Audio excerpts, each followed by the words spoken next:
नमस्कार दोस्तों, कैसे हैं आप लोग। स्वागत है आपका वेब कोडिंग में। आज का हमारा सवाल है पावर लीनियर। एक हमें एक एक्स दिया गया है और एन टाइम्स हमें उसकी पावर करके रिजल्ट निकालना है। तो चलिए स्टार्ट करते हैं। एक्सपेक्टेशन की बात करते हैं। रिकर्जन से हमें करना है, तो हमारी एक्सपेक्टेशन इज बेसिकली हमारा आउटपुट जो हमें निकालना है। तो क्या होगा, हमें एक एक्स दिया है, हमें एक फंक्शन बनाना है जिसमें हमें एक्स की पावर एन निकालनी है बेसिकली। ठीक है, एक्स को एन टाइम्स मल्टीप्लाई करना है। तो ये क्या करेगा हमारा, यानी कि हमें चाहिए x into x into x into x, ऐसे मतलब जितने टाइम्स भी है वो ऐसे मल्टीप्लाई होके और हमें रिजल्ट देते हैं। ठीक है, ये हमें देना है। ये हमारी एक्सपेक्टेशन हो गई। तो फेथ क्या होगा कि हमारा एक छोटी वैल्यू के लिए चलना चाहिए। तो हमारा फेथ होना चाहिए कि हमारा अगर एक्स के लिए काम कर रहा है तो एन तक जा रहा है अगर हमारा, तो एक एन माइनस वन तक के लिए भी चलना चाहिए। ठीक है, तो फंक्शन हमारा एक्स की पावर एन माइनस वन तक के लिए भी चलना चाहिए। ठीक है, यानी कि अगर हम इसको दो इनपुट देते हैं, हम फंक्शन सी प्लस प्लस में लिखेंगे तो मान लीजिए एफ नाम से फंक्शन बनाया है एक्स, अगर एन तक चल रहा है तो यहाँ पे मेरा f function n minus one की पावर तक मुझे ला के दे दे। ठीक है, तो मैं क्या करूँगा, ये फंक्शन अब मुझे अब हमें इन दोनों को मीट कराना है। एक्सपेक्टेशन और फेथ का जो डिफरेंस है उसे खत्म करना है, इसको हम मीट कराना कहेंगे।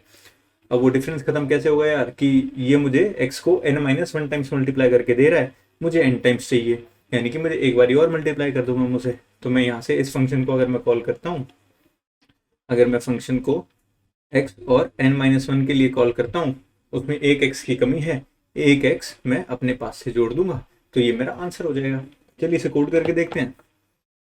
ये हमारा एक्सपेक्टेशन हो गया। फेथ एक छोटी वैल्यू के लिए ले लिया हमने, जो डिफरेंस आ रहा था हमने उसे मीट करा दिया, उसे पूरा कर दिया। कोड करते हैं। हमें एक इनपुट दिए गए हैं, एक्स और एन के इनपुट दिए गए हैं, हमें एक फंक्शन दे दिया पावर, जिसमें एक्स और एन की वैल्यू पास कर दी। मैं क्या करूंगा, सबसे पहले तो एक छोटी वैल्यू के लिए रिजल्ट मंगवाऊंगा। ठीक है, एन की एक छोटी वैल्यू के लिए, एक कम वैल्यू के लिए। तो मैंने एक ले लिया, इंटीजर वेरिएबल बना लिया। इंटीजर एक स्मॉल वैल्यू के लिए चाहिए मुझे, तो स्मॉल एन नाम से ले लिया। स्मॉल एन जो मुझे देगा power x comma n minus one, इसमें हमने पास कर दिया एन की एक छोटी वैल्यू के लिए। अब मुझे यहाँ से बेचना क्या है, मुझे एक्स स्क्वायर एक्स की पावर एन चाहिए, यानी कि एन माइनस वन टाइम्स मुझे इस फंक्शन ने ला के दे दिया स्मॉल एन के अंदर। और स्मॉल एन में अगर मैं एक एक्स और जोड़ देता हूँ, एक एक्स से और मल्टीप्लाई कर दूंगा, तो मेरा फाइनल आंसर हो जाएगा। तो मुझे एक्स अगर मैं स्मॉल एन के साथ मल्टीप्लाई कर दूं, स्मॉल एन से जो मुझे आया था आंसर, तो वो मेरा रिटर्न हो जाएगा। लेकिन अब इसमें एक बेस केस बचा है। ठीक है, तो चलो बेस केस देख लेते हैं यार, क्या होगा बेस केस के लिए। मैं पहले कोड उठा लेता हूँ यहाँ पे अपना, फिर उसको स्टैक में डाल के और देखेंगे कहाँ तक जा रहा है, कहाँ तक कैसे होना चाहिए। ठीक है, इसको ले आता हूँ, इसको थोड़ा सा क्लीन कर लेते हैं। ठीक है, इसको भी इधर ले आते हैं, ये आ गया। ठीक है, अब ये आगे एक स्टैक बना लेते हैं फटाफट से, जैसा कि हम हर बार करते हैं। स्टैक में फंक्शन आएंगे, हमें ऑर्डर समझ में आएगा, हमें पता है कहाँ पे रुकना है, वहां से हम अपनी बेस कंडीशन बनाएंगे और कोड कर देंगे उसको फटाफट से। ठीक है, मान लो मैंने लिया x की पावर 5 के लिए, ये फंक्शन मैंने कॉल किया। मैं पावर फंक्शन शॉर्ट में p लिख रहा हूँ। ठीक है, p को मैंने कॉल किया x की वैल्यू 5 के लिए। ठीक है, तो मैंने x की वैल्यू 5 के लिए कॉल कर दिया। x की कोई भी वैल्यू हमें अभी उससे मतलब नहीं, चेंज तो हमारा n हो रहा है हर बार। तो p ने इसने कॉल किया p x, 5 इसमें पास कर दिया। ठीक है, ये आया, पहली लाइन चली। स्मॉल एन नाम से एक वेरिएबल क्रिएट किया जिसके अंदर क्या जाएगा, power of x of n minus one. अब इसने पावर फंक्शन को दोबारा कॉल किया, इसने कॉल किया एक नए फंक्शन को power x comma n minus one, n हमारा 5 था तो यानी कि 4।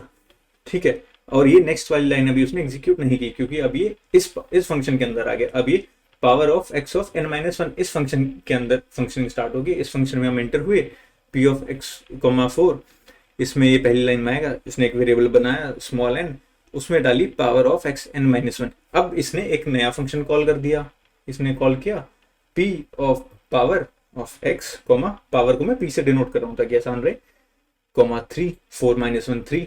ठीक है, ये वाली लाइन अभी एग्जीक्यूट नहीं हुई, इसकी भी फाइनल लाइन जो थी इस नेक्स्ट कंडीशन। अब ये इसने नया फंक्शन कॉल कर दिया पी ऑफ एक्स 3, इसकी एग्जीक्यूशन स्टार्ट हो गई। हाँ भाई ये इसके अंदर घुसा, स्मॉल एन उसने एक वेरिएबल बनाया, उसने कॉल किया power x of n minus one, power of यानी कि एक्स ऑफ टू, यानी कि यहाँ पे ये फंक्शन हमें क्या देना चाहिए, एक्स को 2 बार मल्टीप्लाई करना है, एक्स इंटू एक्स देना चाहिए, ठीक है। ये वो वाला फंक्शन है, ये फंक्शन ये डिनोट करता है p of x of two, x comma two. इसने एक्स कॉमा टू की फंक्शन स्टार्ट हुई, पी ऑफ एक्स थ्री की ये लाइन अभी रहती है।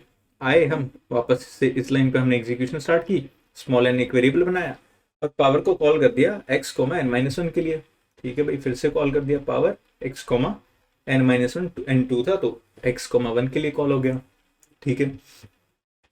आए अब हमारा यानी कि x को एक बार मल्टीप्लाई करना है, बेसिकली वो वाली x raise to the power one वाली सिचुएशन आ गई हमारी, ठीक है। अब हम यहाँ पे आए, इसने क्या किया, इसने फिर से एक और फंक्शन को कॉल कर दिया power of x comma zero. अब देखना दोस्तों, यहाँ से आपको बेस केस मिलेगा। अब ये पता कैसे चलता है कि यार यहाँ से बेस केस मिलेगा, यार सीधी सी बात है, ये थोड़ी ना कॉमन सेंस वाली या लॉजिक वाली बात आ जाएगी कि हमें उस फंक्शन को कहाँ जाके रोकना है। हमें अपना रिजल्ट चाहिए, एक्स को इतनी बार मल्टीप्लाई करवाना, हमने एन टाइम्स मल्टीप्लाई करवाना है, तो एन अगर जीरो हो जाएगा तो वहां पे हम बेसिक सी बात है ना कि यार वहां पे जाके फंक्शन रुक जाना चाहिए, तो जनरली वही हमारा बेस केस होगा। आगे चल के आप लोगों को स्टैक ड्राई रन करने की जरूरत भी नहीं पड़ेगी, आप सीधा सोच के बेस केस बना लेंगे कि अच्छा यार ये जब यहाँ पहुंच जाएगा तो मुझे इसको रोकने की जरूरत है, ठीक है। अभी तुम्हें हम इसलिए आपको समझा रहे हैं, इसलिए मैं बता रहा हूँ कि यार तुम्हें पता चल जाए कि कहाँ जाके एटलीस्ट रुकना चाहिए, लॉजिकल थिंकिंग आ जाएगी, ठीक है। तो अब जीरो पे आ गए, यानी कि एक्स की पावर जीरो, और किसी भी नंबर की पावर अगर जीरो, किसी भी नंबर की पावर जीरो, उसका आंसर होता है वन, ठीक है। तो यानी कि ये यहां से रिटर्न करेगा वन, यही हमारा बेस केस होगा, ठीक है। ये यहां से वन रिटर्न करेगा, वो वन आएगा इस स्मॉल आंसर के अंदर, इसने इसको वन रिसीव किया P of x comma one ने, ठीक है। एक्स कोमा जीरो ने इसको वन भेजा, P of x comma one के स्मॉल आंसर में वन आया, और ये x के साथ इसको मल्टीप्लाई करेगा। x के साथ हम 1 को मल्टीप्लाई करेंगे, किसी भी नंबर को हम 1 के साथ मल्टीप्लाई करते हैं, रिजल्ट वही नंबर आ जाता है, यानी कि ये यहां से क्या रिटर्न करेगा, ये x रिटर्न करेगा, ठीक है।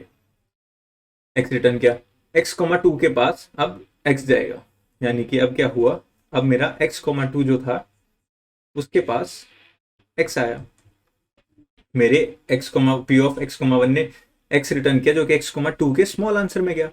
x कोमा टू के जब स्मॉल आंसर में वो गया तो अगली लाइन, ये लाइन अब उसकी एग्जीक्यूट हो गई पूरी, वो अगली लाइन पे आएगा return x comma small answer, ठीक है। x comma small answer, x sorry x comma नहीं, x इंटू स्मॉल आंसर उसने रिटर्न किया, स्मॉल आंसर हमारा x था, x इंटू स्मॉल आंसर हुआ हमारा x स्क्वायर, उसने नेक्स्ट उस पर x स्क्वायर रिटर्न किया, x स्क्वायर रिटर्न किया, वो इसकी फंक्शनिंग पूरी हो गई, x2 का काम खत्म, x कोमा टू का काम खत्म। p of x comma three पे हम आए, p of x comma three की स्मॉल आंसर में जो x कोमा टू से रिजल्ट आया था, यानी कि x स्क्वायर आ गया, और इसके स्मॉल आंसर के साथ हमने x मल्टीप्लाई करके रिटर्न कर दिया, तो यहां से मेरा x क्यूब रिटर्न होगा, x क्यूब मेरा गया x p of x comma four में।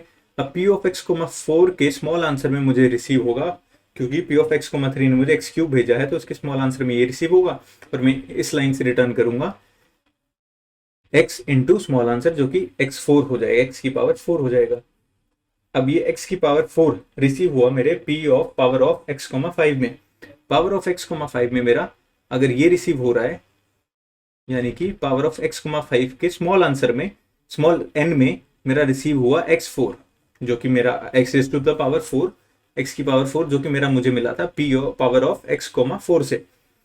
इसके साथ मैंने x का फिर से मल्टीप्लीकेशन किया तो मुझे मिलेगा पावर ऑफ, और रिटर्न कर दिया उसको, तो मुझे आंसर मिलेगा x की पावर फोर, जो कि मेरे मेन में चली गई, क्योंकि इसको मेन में कॉल किया था p of x comma five में, मेन में इसकी फंक्शनिंग पूरी होगी और ये एग्जिट कर जाएगा, और सी आउट हमने इसको मेन में जाके, ये देखो हमने मेन में इसको कॉल किया था और उसको सी आउट कर दिया था। अभी हमें बेस कंडीशन लिखना था, बेस कंडीशन हमें क्या मिली थी कि अगर मेरा power of x comma zero आ रही है तो वहां से मुझे वन रिटर्न करना है, यानी कि जब मेरा n जीरो, क्या है यहाँ पे n, कि जब मेरा n जीरो हो जा रहा है तब मुझे वन रिटर्न करना है। तो if n equal equal to zero, यार वहां से वन वैल्यू रिटर्न कर दो, और इस रिटर्न का मतलब है कि अगली लाइंस को एग्जीक्यूट नहीं करना है इस फंक्शन में, यहीं से रिटर्न कर जाओ वन की वैल्यू लेके।